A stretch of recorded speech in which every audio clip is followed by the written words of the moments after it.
Hello there, welcome to JoyNews today, and our top stories is our freedom at last. The story of 57 inmates from one of the several witches camps in Gambaga beginning a new life today as they are reintegrated into their communities. We'll take you live to the community on that special ceremony to reunite them. Also in this package, alleged coup plotters denied bail for the second time. We have the updates from today's hearing. Also, truckloads of bags of repackaged cocoa beans abandoned in an uncompleted building intercepted at the Pampawe in Kejabi district of the Oti region.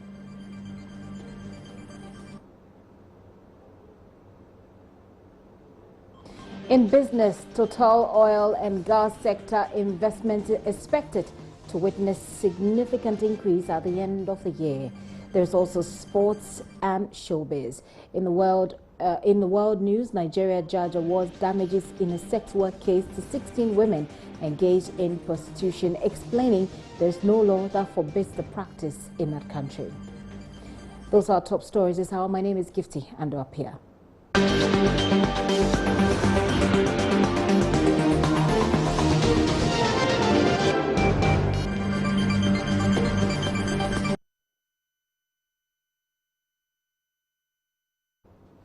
To the details now.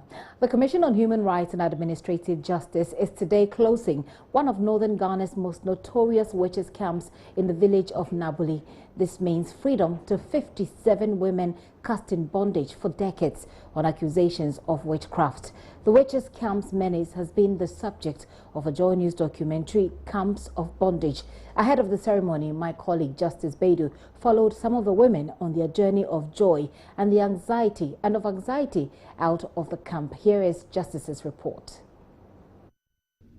The Nabuli Witches Camp, for some, a safe haven where women accused of witchcraft, fleeing persecution, find solace.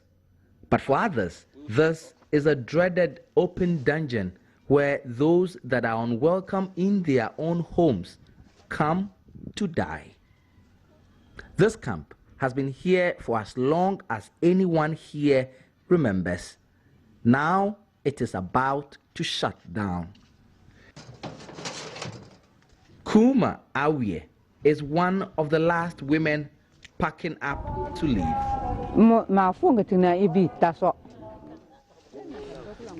Only yesterday, one woman died in this camp. According to the people who knew her, she was well over 100 years old and had been here in this camp for over 30 years. She died of ill health. It is stories like that and many other women who had died in this camp before her that makes that journey of this woman one with mixed feelings. Happy on one hand that she's finally leaving, but also uncertain of the journey that lies ahead.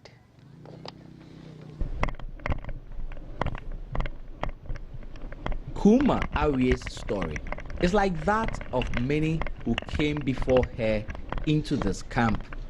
Someone in her hometown said she saw her in her sleep trying to cut off her head. That accusation was enough to convict her and force her out of her home and away from her family after hours of beating and torture. As I'm going home, I am looking forward to the people I know welcome me back home. My stepmother, my grandchildren, my husband, and all the people I used to talk to.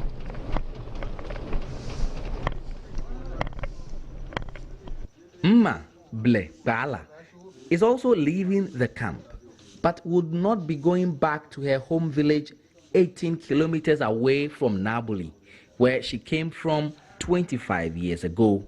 She's choosing instead to live just outside the Nabuli town.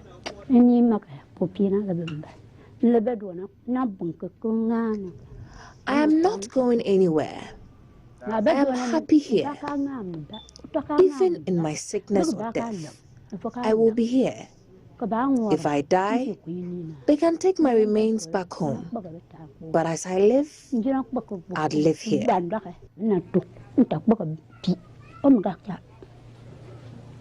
Why can't you go home? Why can't you go back home to Naweg? They'll kill me. The sort of beatings I suffered when I was accused of witchcraft nearly took my life. I can't go back to that again.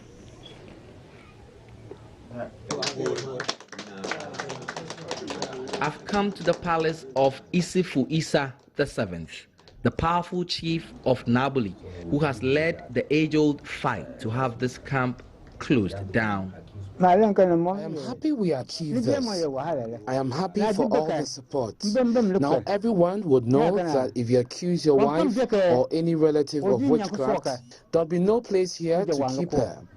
Should be your own responsibility. This is the second camp that is closing in 4 years, setting over 100 women free. But right campaigners who have been at the forefront of the advocacy to close down witches' camps are measured in celebrating the feat, not least because 4 others, which host the most number of inmates, remains open in this region alone. So as the celebration greets this camp's closure, the uncertainty of some of its inmates who are unsure of what would happen next remains. Justice Baidu, JoyNews, Nabuli in the northern region. Justice Baidu filed that report, the journey back home for some of the alleged witches, where Justice is covering the ceremony that's closing down that witch camp for us. And he reports today's closure of the camp is historic. This is a truly historic moment, not just for the women in this camp, but also for the people who live in the community in Nabuli itself and even beyond, and this entire enclave, because this is an age-old practice that has not just held development in this area back, but then also put the name of the people here in bad light nationally. So over the last 2 days since I've been here, the people I've been speaking with tell me that they are now tired of this and want a quick solution to this menace. And so today's occasion is really very, very important for them. And yesterday, traditional leaders, community members that I spoke with were full of joy that this has finally happened. The thing to note also is that a lot of these women are now choosing to stay. Many of them have been here for well over 2 decades and have come to be used to this community, and also scared of what they are not sure would happen if they went back into their communities, and so are choosing to stay. It's a high-powered delegation from the Shraj, from the campaign groups that have been involved in the advocacy to close this camp, from both Accra and at the regional level, that are coming in here today to have this ceremony. What will happen beyond today is the reintegration process. It has taken over 2 years to this point, engaging the women, their communities, the leaders here, to ensure that when these people are brought back, they are well able to integrate. And part of the thing that I know is going to be happening, according to the Shraj and the group that I've been speaking with, are deliberate efforts to put these women on livelihood support programs like the LEAP and then other social intervention initiatives to ensure that they are not vulnerable and that they are able to take good care of themselves, in order that they are not forced to come back to this camp. Justice Baidu, the project coordinator for the Presby Go Home project and a member of the National Reintegration Committee, Mr. Samson La, tells JoyNews there are plans in place to ensure that the women are well received when they return to their communities. Today's exercise is now a closure as a result of the reintegration of the women. So the women are taken out of the camp? No, they are not taken out of the camp. Already they are gone. Okay. You understand? Now what we are trying to do is to come and then ceremonially close the camp so that no new person will come. Okay. And this job was done by the National Reintegration Committee in collaboration with Action 8, which I'm a member. Okay. And we visited Nabuli severally.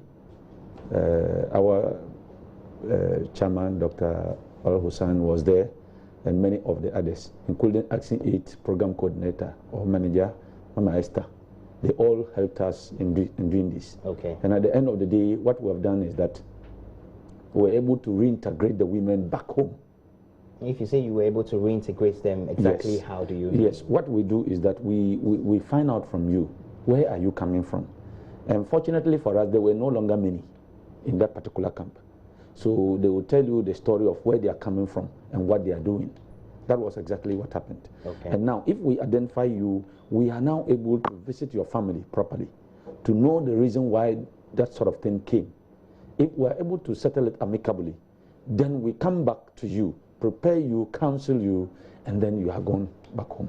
Okay. So that was what we did at Nabuli. And Nabuli chief, in fact, was very, very helpful, and some of the community members. And we realized that the women, their family members were willing to take them back home. So we were able to settle the issues, and then they went back home. But for today, it's just like a ceremonial thing we want to do to officially close it down, so that no new persons will come to that camp. Samson La is a project coordinator of the Go Home project. They are putting these women out of these camps. Away from that, we will be getting to justice in our subsequent bulletins to get more of that for you. But away from that, road crashes caused by motor riders is on the increase. In 2016, the number of deaths recorded increased from 210 to 437. That's more than 600 deaths were recorded between January and November this year. Speaking at the media sensitization meeting on the 2019 National Road Safety Authority Act, the board chair of the National Road Safety Authority said the authority intends to intensify education on the roads to curb the situation. There is more in this report by Agape Kweno. The Road Safety Authority is mandated to ensure safety on our roads. According to the authority, there has been a decline in accidents caused by vehicles, but motor accidents are rather alarmingly on the increase.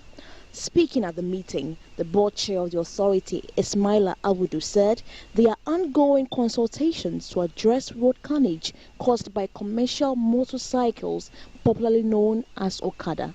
I think if you recall, a couple of months ago, the Ministry of Transport, together with the authority, the National Road Safety Authority, the police, DVLA, we had public consultation across the country, going to all the regions to meet the MMPAs together with all the stakeholders, including the media. We have gathered the reports and the inputs from all the stakeholders.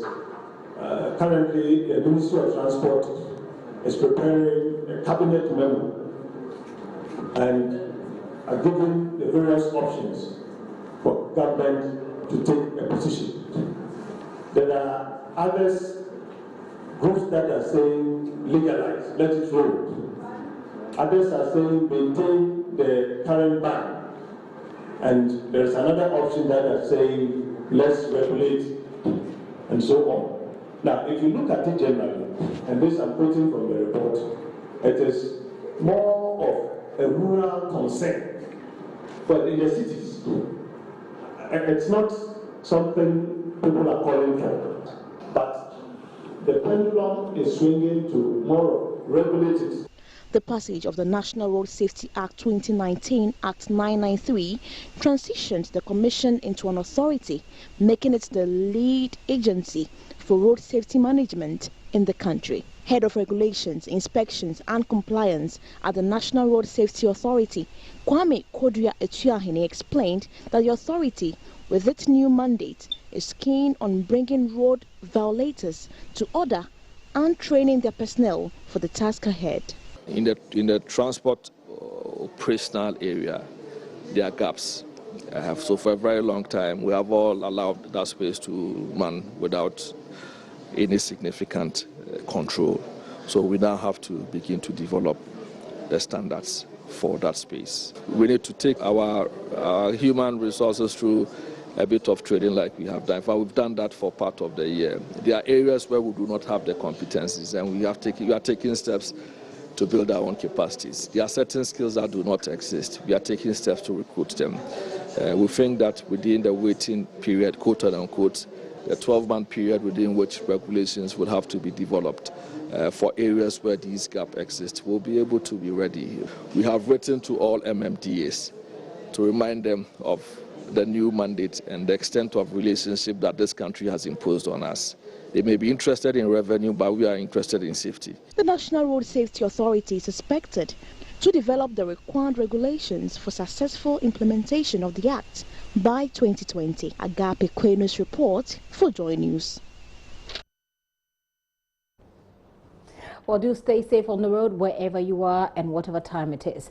Now, bags of repackaged cocoa beans have been intercepted at Pampamwe in the Kejebi district of the Oti region. Information available to JoyNews indicates the truckloads of the produce were abandoned at an uncompleted building by some unidentified persons. Correspondent Peter Seno reports the police has begun investigations into the suspected smuggling of the cocoa beans. The Kejebi district chief executive has been addressing border security guards on the matter, urging them to be extra vigilant. You say Yankasa cocoa rules. I see a cocoa rules are now you see you cocoa, big man cocoa rules no. Don't mean ya. I feel so you pay in row a good cocoa so. So cocoa ni Antonio Ghana, a Benyan Rono. Yanyan Rono, the cocoa bedding, the pro. Don't you best ramo. I feel so Montier ye. Yanya crata.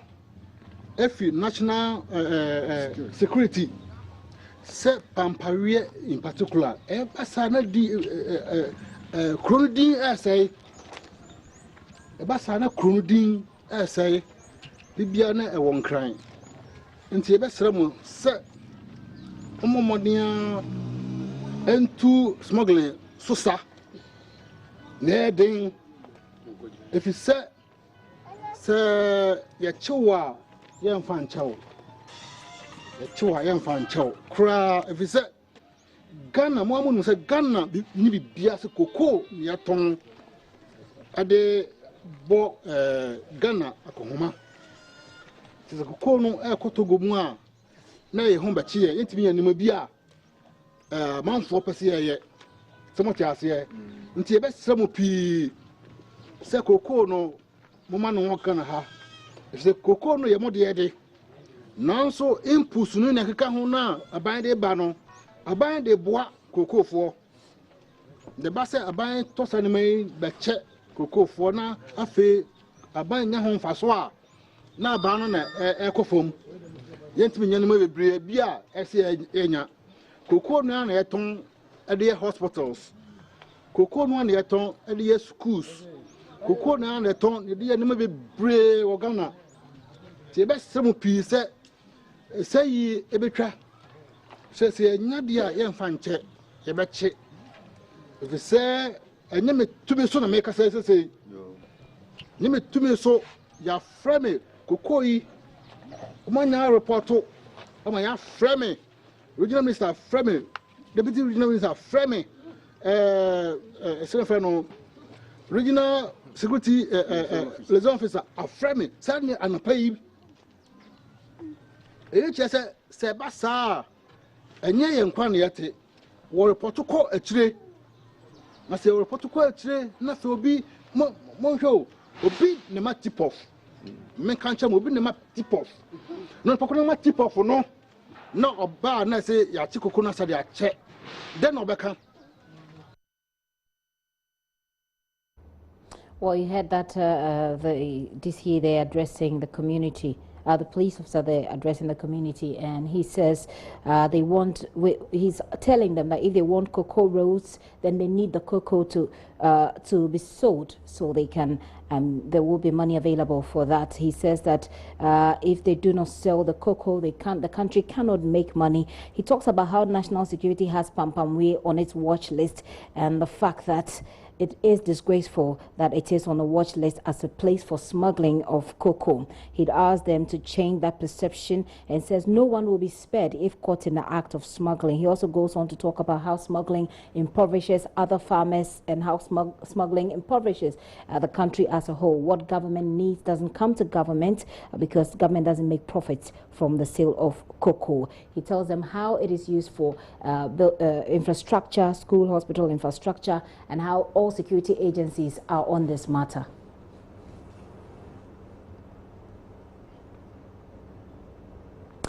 Midday Palace has been explaining its decision to order management of Efiakobi Ampem Nursing Training College to take the name of the school. Chief of Staff Kofi Bedu says the action is to protect the revered image of the late Asantehima, who is mother of the Asantehene. The school has attracted media attention for the wrong reasons over the years. My colleague Ohime Interior has been following up on this issue and has come through with this report. Just last week, the principal, Samuel Osokin, was arrested and charged with defrauding by false pretense after failing to register 52 final year students. He also supplied past questions, though each of the students had paid 750 Ghana cedis examination fees. Palace authorities issued the order at a meeting with school management and students on Wednesday, following a petition to Asantehima, Nanama Konadu II. It followed a complaint by final year students and agitated parents over the failure of school authorities to register final year students for the final exams. Mr. Kofi Bedu says the palace was forced to take the decision to avert recurrent negative reportage about the school. Efiakobi Nursing Training College was an institution that came into being as a result of a request made by a young man to Menshia that he was creating an institution which he wished to name after the revered mother, the late Asantehima, and as you appreciate, the mother of both the Asantehene and the sitting Asantehima. He was gladly given the privilege to name the institution after her, and for that reason we've been closely monitoring the way the institution has been operating, and obviously we've given every support and every support to the owner to ensure that he runs the school in the appropriate manner. However, over the past few months, we've been receiving some reports that were giving us cause for concern. We did make some efforts in the past, informally, to find out what was going on, but we couldn't do very much until some formal complaints were made to the Asantehima, and as a result of which she herself came to sit on the matter. As a result of the issues that were raised, we concluded that it was not in the interest of Menshia that the institution should continue to bear the name of the Asantehima. And the Nana Asantehima therefore directed that the name should be withdrawn from the institution forthwith. According to Mr. Bedu, Otumfo and the Asantehima are deeply concerned about persistent soiling the late Nana Efiakobi Sewa Ampem's reputation by developments in the school. It became clear that although the students had paid all the registration fees and all the fees that were required, the college the owners failed to register the students for the exams. And not only that, but even went further to organize some sort of examinations which turned out to be sort of a fake examination. We consider that very seriously. Ohime Interior there speaking to the Chief of Staff for the Midday Palace. The minority in Parliament has revealed that the governing board of the Office of the Special Prosecutor is not functioning properly, which is adversely having an impact on the performance of the Special Prosecutor Martin Amido. According to the MP for North Dai, Noxin Nelson Dafiamekbo, the Special Prosecutor is currently operating with only 3 investigators plus the unavailability of a tender entity committee, which is also making it difficult for the office to procure materials for the performance of its duties. Contributing to the budget estimate of the Office of the Special Prosecutor for 2020, he charged government to ensure that proper structures are put in place to enhance the work of the Special Prosecutor in the fight against corruption. Parker joins me on the line. Hello, Parker. Hey, hello, Gifty. Parker, what triggered this information by the minority in the first place? Right. So the MP for North Dai, Roxanne Dafiamekbo, was contributing to the budget estimate here on the floor of the House, and the concerns he raised was the one the Special Prosecutor appeared before the committee. He came to essentially lament because the governing board is not working effectively. Currently, all the staff, he has 17 staff at the Office of the Special Prosecutor, and all of them are on secondment. So he's working with only 3 investigators. The reason why the Special Prosecutor for the year 2019 has worked on only 2 cases, and the Special Prosecutor himself indicated to the committee that he is commencing 8 cases, that is for next year, something they believe that it is not right. And again, the minority says the Special Prosecutor talked about the lack of office space, that where they are working, they're having challenges, and so they need an office space that also the governing board hasn't been able to work around to ensure that they get an office space for the Special Prosecutor. So contributing to the floor, he charged government to ensure that the Special Prosecutor gets whatever he needs to fight the corruption that the government touted that the Special Prosecutor definitely would deal with acts of corruption in the country. There must have been some sort of response to this? We haven't gotten any response from the majority. Yeah, it was the majority leader himself, Mr. Bonsu, who moved the motion for the approval of his 188 million Ghana cedis budget for the Office of the Special Prosecutor. We're expecting that when the minority raised the concern, he was going to actually provide some to the concerns or answer the concerns raised by the minority. But unfortunately, he never said a word. And then the Speaker approved the budget for the Special Prosecutor. Very well, Parker, thank you. Kwesi Parker Wilson is our correspondent in Parliament, bringing us that story.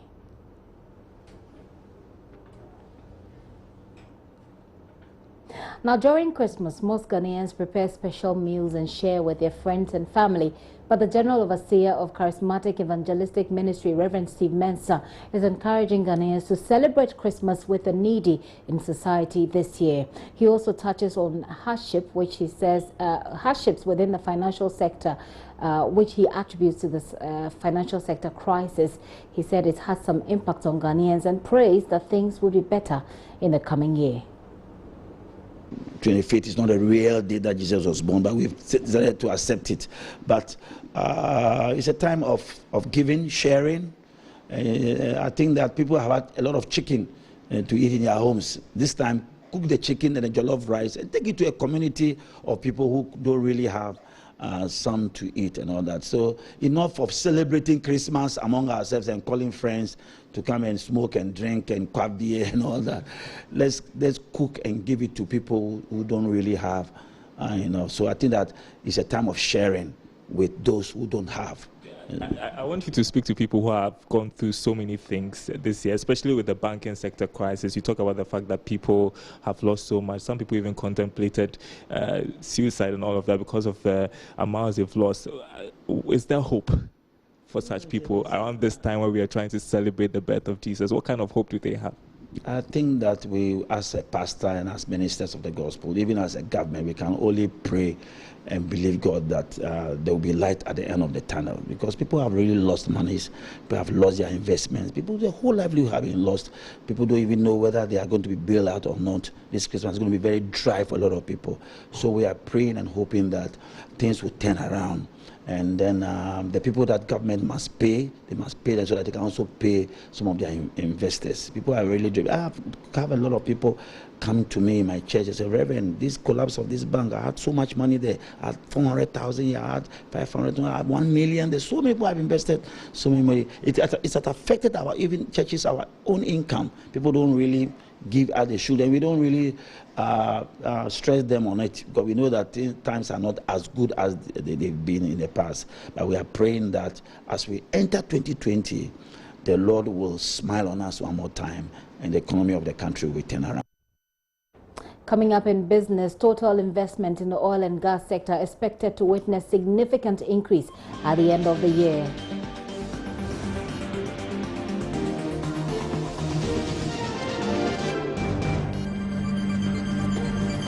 Details after this break.